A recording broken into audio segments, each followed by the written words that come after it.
Sir, ask ko lang po, entrance exam lang po ba ang pinakamahirap sa phase ng PNP Academy? Mahirap kasi mag-assume kung anong pinakamahirap sa phase ng cadet admission. Dahil subjective yan, depende sa tao. Pero para sa akin, ang pinakamahirap ay neuro and psychiatric exam. Dahil doon ako nagkaroon ng mas malaking doubt kung papasa ba ako o hindi. Matagal kasi itong test na to at medyo mahaba. Sa pagkakalala ko, nasa 400 to 500 items. Kasama dito sa test na to yung IQ test, personality test, at marami pang iba.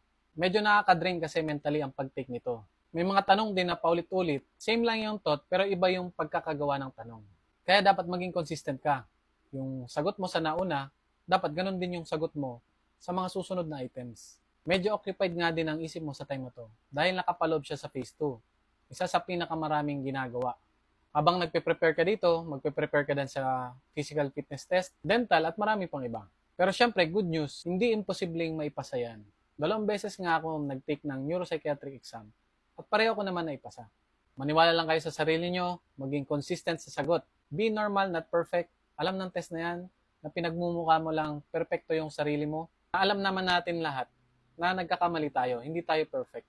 Kaya kung kinaya namin sa mga nakapasa, kaya nyo din yan. Tao din kami, wala tayong pinagkaiba. So yan, sana nakatulong. Good luck sa inyo. Kung may katanungan kayo, comment nyo lang at follow for more.